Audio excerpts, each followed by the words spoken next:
Hello सबैजनालाई जय मसीह। अहिले चाहिँ म तपाईँहरूलाई एउटा सानो भिडियो लिएर चाहिँ आएको छु। अनि त्यो भिडियो चाहिँ के हो भन्दाखेरि यो मेरो कपाल चाहिँ पुरा झरिरहेको छ नि त अहिले चाहिँ। अनि झरेर कस्तो माइलाग्दो देखिरहेको छ। अनि त्यो भएको कारणले गर्दा चाहिँ यहाँनिर तपाईँले स्क्रिनमा पनि देख्न सक्नुहुन्छ। अनि अब यो पलाउने कपाल अब कसरी लामो हुन्छ भनेर चाहिँ मैले सोचिरहेको थिएँ अस्ति दिनदेखिको। त्यहाँदेखि अस्ति चाहिँ म उयो गएको थिएँ नि त। अन्त यो बोतल तपाईँले देख्दै हुनुहुन्छ जोरथाङबाट लिएको। अनि यो चाहिँ कर्नाटकाको। अनि यस्तो कपालमा लगायो भने चाहिँ यसले चाहिँ ग्रोथ हुन्छ भन्ने कुरा गर्यो। अनि मेरो शिरलाई चाहिँ मैले तपाईँलाई देखाउँदैछु, यसरी पातला भएको छ, झरेको छ होइन। अब झन्नै कस्तो डरलाग्दो भइरहेको छ। हेर्नुहोस् न, यहाँहरू पनि जान्छ भनेको थियो नि त यो डेन्ड्रफ। मेन चाहिँ अगाडि झरेर यस्तो भइरहेको छ। अनि यो बोतललाई चाहिँ तपाईँलाई मैले देखाउँदैछु, अनि हेर्दै गर्नुहोस् ल तपाईँहरू। यसको चाहिँ स्मेल चाहिँ अलिकति ब्याड छ, तरै पनि अब राम्रो छ भनेर चाहिँ अब मैले चाहिँ ल्याएँ। तर अब म ट्राई गर्छु के कस्तो हुन्छ है, तपाईँहरूलाई पनि म बादमा यसको रिजल्ट बताउने छु। सो तपाईँहरूले हेर्दै गर्नुहोस् है। अनि यहाँनिर उसको हस्बेन्ड एन्ड वाइफको रहेछ यो पिक्चर्स चाहिँ। अनि उनीहरूको चाहिँ लामो भएको रहेछ नि त साथीहरू। अनि त्यो भएर चाहिँ मैले पनि सुरु गरेँ। अनि मैले चाहिँ अर्कै प्रकारले बनाउनु पऱ्यो, तपाईँहरूलाई पनि राम्रो देखाउनु पऱ्यो भनेर सोचिरहेको थिएँ। तर त्यो फेरि भएन। अनि मैले यहाँनिर आफै तेललाई जरामा लाउँदै थिएँ। मैले चाहिँ खास गरेर यसरी लाउँदा चाहिँ जरामा नपुग्दो रहेछ नि त। अन्त तर पनि मैले यहाँनिर छुँदै यस्तो प्रकारले चाहिँ मुनि मुनि लगाउँदैछु साथीहरू होइन। अनि हेर्नुहोस् न, अब यो लामो हुन्छ भन्ने त होइन, तर झर्दैन भन्ने हेतुले चाहिँ लगाएको। लामोको लागि त धेरै पैसा लाग्छ भन्दै थियो, 1500 कति भन्दै थियो। तर मलाई चाहिँ पुरा डाउट भयो नि त। अन्त त्यो भएकोले गर्दाखेरि चाहिँ मैले चाहिँ किनिनँ। अन्त यसरी मैले चाहिँ मसाज गर्दैछु होइन। यसरी लगाउँदै मैले याद गर्दैछु। अब यो कोरिकिन चाहिँ मजाले मेरो मनमा चाहिँ के आयो भन्दा, कोरिकिन मजाले शिर फुटाउँछु।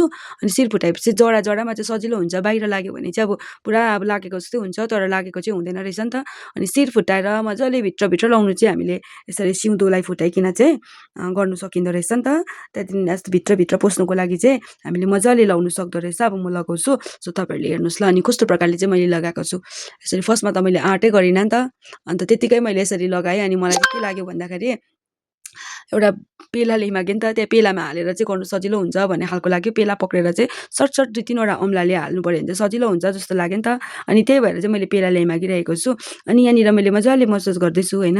किनभनेदेखिको यसरी हातहरू भित्रभित्र चाहिँ लगाउनु पर्दो रहेछ। अब त्यो तेल लगाएको जस्तो चाहिँ होइन, जडामा चाहिँ मजाले लगाउनु पर्दो रहेछ। अनि फाइनली पेलामा आइपुग्यो।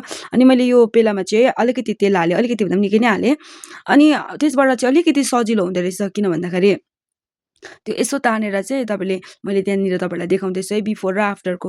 पहिला कस्तो हुन्थ्यो, फर्स्टमा चिन्डो थियो, त्यहाँदेखिको पलाएको रहेछ भनेर, झर्नु पनि स्टप भएको रहेछ भनेर चाहिँ यहाँनिर देखाइरहेको थियो। अनि त्यही अनुसारले मैले चाहिँ सिउँदो फुटाएँ साथीहरू। अनि सिउँदो फुटाइकन चाहिँ भटाभटी तेल चाहिँ लगाउनु थालेँ मैले चाहिँ होइन। अनि मजाले पोस्ने रहेछ भनेर चाहिँ शिर फुटाउँदै लगाउनु, गडा पारेर चाहिँ मैले चाहिँ पल्टाउँदै, शिरहरू पल्टाउँदै, कपालहरू पल्टाउँदै चाहिँ लाउनु थालेँ नि त। अनि त्यसले गर्दाखेरि चाहिँ मलाई चाहिँ लाग्दै थियो अनि अब चाहिँ एकदम राम्रो हुन्छ कि भनेर सोच्दै थिएँ। अनि यो फोटोहरू पनि तपाईँलाई मैले देखाउँदै थिएँ होइन, हुन्छ कि हुँदैन, तर पनि मैले चाहिँ ट्राई गरिरहेको छु नि त साथीहरू। अनि तपाईँले हेर्न सक्नुहुन्छ यहाँनिर चाहिँ। अनि यतापट्टि चाहिँ लगाइसकेँ। अब चाहिँ म यतापट्टि लगाउनु पऱ्यो भनेर चाहिँ सोचिरहेको थिएँ। अनि यतापट्टि चाहिँ सर्टै शिर फुटाएँ। अनि हेर्नुहोस् न, यस्तो बेसी झरिरहेको छ, सानो भइरहेको छ नि त।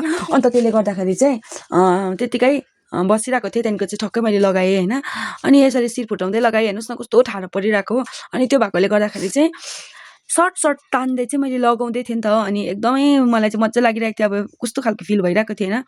अनि बेसी चाहिँ बाहिर भिजाइस अगाडि चाहिँ मैले लगाउनु जानिनँ नि त। जहिले पनि शिर तपाईँहरूले मसाज गर्नुहुन्छ, ओइलिङ गर्नुहुन्छ होइन, तर इम्पोर्टेन्ट चाहिँ जरालाई चाहिएको रहेछ। किनभने जरा चाहिँ मजबुत होस् भनिकन। अनि मैले चाहिँ जस्ट भटाभटी जरामा लगाएर चाहिँ एकदम मसाज गर्न थालेँ, ताकि जरा चाहिँ केही नहोस्। कोर्दै गर्दामा हामीलाई विशेष गरी चाहिँ नुहाउँदाखेरि चाहिँ साह्रो पर्छ नि त। अन्त त्यही कारणले गर्दाखेरि चाहिँ नुहाउँदाखेरि चाहिँ कपाल नझरोस् भनेर चाहिँ अनि मैले चाहिँ भटाभटी त्यस्तो प्रकारले लाउनु थालेँ। अब यसको चाहिँ के कस्तो हुन्छ, अनि मैले पछाडि चाहिँ भेटिनँ। अनि त्यही भएर चाहिँ सरजीलाई पछाडि कोर्नु लगाएर चाहिँ यो बनाइदिनु नि भनेर चाहिँ भने नि त। अनि मेरो कपालको क्वालिटी चाहिँ अब त्यतिको त राम्रै हो होइन, तर अब क्वान्टिटी नभएकोले गर्दाखेरि चाहिँ अलिकति कस्तो देख्दो रहेछ नि त। अनि त्यो भएकोले गर्दाखेरि चाहिँ साथीहरू तपाईँहरूलाई मैले देखाउँदैछु है, हेर्नु सक्नुहुन्छ यसरी। अनि मजाले बनाइदिँदैछ सरजीले चाहिँ होइन, शिर फुटाइदिँदैछ। अनि मैले चाहिँ त्यतिकै अब लगाउँछु भनेर चाहिँ भनिरहेको थिएँ नि त। अन्त त्यसले गर्दाखेरि चाहिँ हेर्नुहोस् न साथीहरू, मजाले हुनु चाहिँ हुँदैछ। तर अब हेरौँ अब कस्तो हुन्छ है। सबै मजाले लगायो भने चाहिँ अब कपालमा मात्रै नदलेर चाहिँ जरामा दल्यो भने चाहिँ राम्रो हुन्छ नि त। रुटहरू एकदम स्ट्रङ हुन्छ। रुट स्ट्रङ भयो भने हेयर फलिङ कन्ट्रोल भइहाल्छ अभियसली होइन। अनि त्यो भएकोले गर्दाखेरि चाहिँ मेरो मेन मकसद चाहिँ त्यही हो। अनि यति बेसी चाहिँ मैले चाहिँ यहाँनिर लगाउनु थालेँ। अनि मलाई मलाई चाहिँ पुरा डाउट पनि हुँदै थियो नि त साथीहरू। अनि डाउट भएकोले गर्दाखेरि चाहिँ अब लगाऊँ कि नलगाऊँ भइरहेको थियो, तर पनि केही छैन, म लगाइहेर्छु, त्यहाँदेखिको चाहिँ म हेर्छु भनेर चाहिँ सोचेँ। अनि भट्टाभट्टी सरजीले पनि कपाल कोरिदिँदै बनाउँदै लाउनु थाल्यो। अनि मैले चाहिँ अगाडि मेरो फेस चाहिँ तपाईँहरूलाई देखाएको छुइनँ, भट्टाभट्टी कपालमा चाहिँ मैले चाहिँ ओइलिङ गर्नु थालेँ साथीहरू। लु हेर्नुहोस् अब के कस्तो हुन्छ, तपाईँहरूलाई पनि म बताउने छु।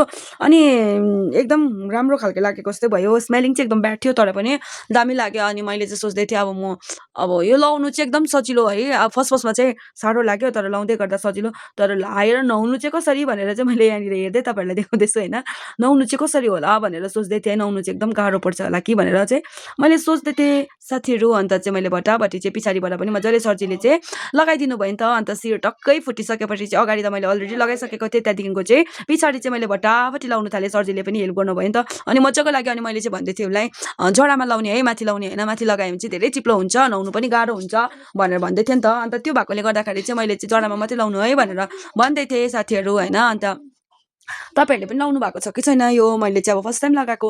पहिला चाहिँ मैले ट्रस्टै गरेको थिइनँ। अनि उसले चाहिँ भन्यो अब मेलाहरू पनि हुन्छ यहाँनिर, अनि मेलाको लास्टसम्म पनि बसेको हुन्छ, अनि त्यति बेलाखेरि रिजल्ट दिएन भने चाहिँ आउनु भनेको थियो नि त। अन्त त्यही भएर चाहिँ मैले चाहिँ मजाले लगाइसकेँ। त्यो सोच्दै सोच्दै अब म भएन भने चाहिँ म भन्छु एकपल्ट गएर चाहिँ भनेर चाहिँ सोच्दै मैले चाहिँ मसाज गरेँ होइन। सबै कुरा क्लियर भएको, चिसो चिसो भित्र पस्नु थाल्यो नि त। अनि त्यो भएकोले गर्दाखेरि अलिक खुसी पनि भएको जस्तै भयो होइन। अन्त अब केही छैन, राम्रो पनि लाग्नु थाल्यो, अब चाहिँ मेरो कपाल झर्दैन रहेछ भन्ने खालको भइरहेको थियो। अनि यो कपाल झर्दै गर्दा चाहिँ नि साथीहरू यति बेसी तपाईँ अब मलाई मात्रै होइन, त्यो तपाईँहरूलाई पनि याद हुन्छ है, भोलिपर्सि जसको कपाल झर्छ उहाँलाई याद छ होला है, नबान्नु नछोड्नु नकाट्नु हुन्छ है। काटौँ भने अब के गर्नु सुहाउँदैन हामी नानीहरू होइन बानौँ भनेदेखिको मुसाको जस्तै हुन्छ। अनि त्यो भएकोले गर्दा चाहिँ बान्नु पनि सक्दैन होइन। अनि अब छोडौँ भनेदेखिको यति बेसी के भन्नु खरेउटो जस्तो झाडु जस्तै हुन्छ। अनि त्यो चाहिँ किन भन्दाखेरि चाहिँ कपाल झरेको कारणले गर्दा चाहिँ क्वान्टिटी पनि एकदम कम्ती अनि क्वालिटी पनि एकदम लेस बनाइदिन्छ। त्यही कारणले गर्दाखेरि साथीहरू आज चाहिँ मैले ट्राई गर्छु भनेर सोचेँ। अनि अब के कस्तो हुन्छ मनमा चाहिँ भइरहेको थियो, तरै पनि अब मजाले लाउँछु भनेर सोचिरहेको थिएँ। लु साथीहरू तपाईँहरू पनि ट्राई गर्नुहोस् होइन, के कस्तो हुन्छ। अनि तपाईँहरूले पनि ट्राई गरिकन चाहिँ तपाईँले पनि याद गर्नु सक्नुहुन्छ। अब मैले मजाले गरिसकेको छु। अब यसले गर्दै गर्दाखेरि चाहिँ मसाज पनि इम्पोर्टेन्ट हो जस्तो लाग्यो। मेरो चाहिँ विशेष गरी अगाडितिर कान्छीतिर पुरा झरिरहेको हुन्छ, अगाडि तपाईँले चिन्डो देख्दै हुनुहुन्छ। अनि त्यो साइडमा हेर्नुहोस् न, मेरो कपालको मुठाइ छैन, अब कति बेसी क्वान्टिटी एकदम क्वान्टिटी लेस छ है, मेरो एकदम क्वान्टिटी छैन। अनि त्यसले गर्दाखेरि चाहिँ मलाई चाहिँ अब कस्तो कस्तो लागिरहेको थियो, एक दिन चाहिँ पलाउँछ भनेर सोचिरहेको थिएँ। अब हेरौँ फेरि भोलिपल्ट त लगाउनु पऱ्यो भनेर सोचेँ नि त, तर अब नुहाउनुपर्छ भन्ने गाह्रोले गर्दा नै मैले चाहिँ लगाइनँ अनि लगाउँदिनँ भनेर सोचेँ। अनि आज चाहिँ लगाउँछु, त्यहाँदेखिको 2-3 हप्ता बादमा चाहिँ मैले चाहिँ डिसाइड गरेँ नि त साथीहरू। अब के हुन्छ होइन, हेर्दै जाउँ। अब यहाँनिर भएछ भने पनि ठिकै छ, भएन रहेछ भने पनि ठिकै छ साथीहरू। अनि तपाईँहरूले पनि ट्राई गर्न चाहिँ सक्नुहुन्छ, किनभने ट्राई गर्दै गर्दा चाहिँ केही पनि हुँदैन, ठुलो अमाउन्ट होइन। अब यसको एप्रोक्स अमाउन्ट भन्नुपर्दाखेरि चाहिँ 700 हो, 700 रुपियाँ। तर अनलाइनमा चाहिँ अलिकति महँगै छ भनेर मलाई चाहिँ भैयाले पनि पुरा अलिक उयो दिइहाल्यो नि त, कार्नाटहरू रहेछ अलिकति मतलब आएर कपाल सपाल खोलेर होइन बनाइदिला जस्तो पनि गरिहाल्यो नि त। अन्त त्यसले गर्दाखेरि चाहिँ म पनि अब खुसी भएर लगाउनु थालेँ। भट्टाभट्टी अब यो चाहिँ सबै सिधाइदिइहाल्नु पऱ्यो भनेर सोचेँ नि त, अब त्यत्रो महँगोमा किनेको होइन। अनि त्यो भएकोले गर्दाखेरि चाहिँ मैले चाहिँ लगाइहालेँ, अब सबै लगाइदिइहाल्नु पऱ्यो भनेर चाहिँ सोचेँ। त्यहाँदेखिको चाहिँ मैले बादमा चाहिँ म नुहाउनु पऱ्यो भनेर सोचेँ। यति बेसी चिसो हुँदो रहेछ, वेट पनि यति बेसी। अब मलाई चाहिँ यस्तो फिल भयो कि यो लाउँदै गर्दाखेरि चाहिँ भर्खर नुहाएर निस्केको हो कि क्या हो भनेर, झडा पुरा चिसो हुँदो रहेछ। अनि म चाहिँ अब मेरो बान्दाखेरि चाहिँ कस्तो देख्दो रहेछ भनेर चाहिँ, अनि कपाल चाहिँ यसरी झर्छ हेर्नुहोस् है, मेरो कपाल झरेको चाहिँ हो, तपाईँले हेर्नु सक्नुहुन्छ यस्तो प्रकारले झर्छ। अनि फेरि नझरोस् भनेर चाहिँ मैले लगाएको हो नि त। अनि त्यस्तै साथीहरू अब मैले सबै कुरा लगाइसकेँ र म एकपल्ट कति झर्छ भनेर चाहिँ म चाहिँ यहाँनिर ट्राई गर्दैछु साथीहरू। तपाईँले पनि हेर्नुहोस्, तपाईँले पनि ट्राई गर्नुहोस्। यो चाहिँ एकदम ट्राई गर्दै गर्दा कसैले केही गर्नु त सक्दैन होइन, यसले बिगार्छ भन्ने पनि छैन, तर झर्नु चाहिँ कम्ती हुन्छ जस्तो लाग्यो मलाई पनि। एकपल्टमा यति झऱ्यो, त्यहाँदेखिको चाहिँ मैले बानेँ। अब त्यहाँनिर बानेर कस्तो देख्दो रहेछ भनेर अलिकति राम्रो भएको जस्तै लाग्यो मलाई चाहिँ। अनि त्यही भएर चाहिँ अब आजको भिडियो चाहिँ सबै कुरा म यहीँनिर राख्न चाहन्छु। सबैजनालाई bye bye, thanks for watching, bye bye guys.